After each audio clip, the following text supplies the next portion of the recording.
guys, welcome to our YouTube channel, and today we are going to learn how to add link to TikTok videos. So let's get started. So if you want to add a link to your TikTok video, so to do that what you can do is follow some easy steps. First, open up your TikTok application, and after opening up your TikTok application, just tap on your profile, and from here you can check your videos.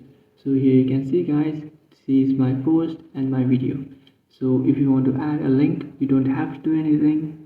The link is already added. So if you want to find that link, then what you have to do is just tap on the three-dotted icon which is on the bottom right.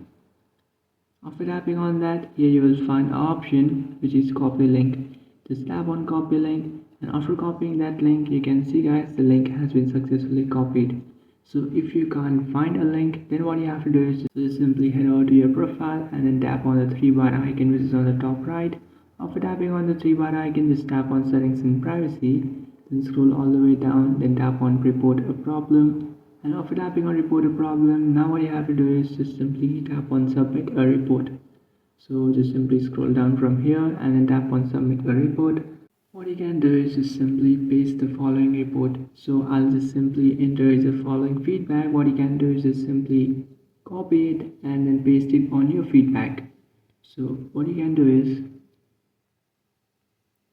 copy this feedback and then paste it in your TikTok feedback, and from here you can just simply enter the video. Just simply enter the photo or a screenshot of that video, and after uploading it just simply tap on submit, and after tapping on submit your problem should be fixed. So you just have to simply do that and you will fix your problem. So that's it guys, this is how to add link to TikTok video. If you find this video helpful, don't forget to like and subscribe to our channel. If you have any doubts, feel free to comment below. Thanks for watching.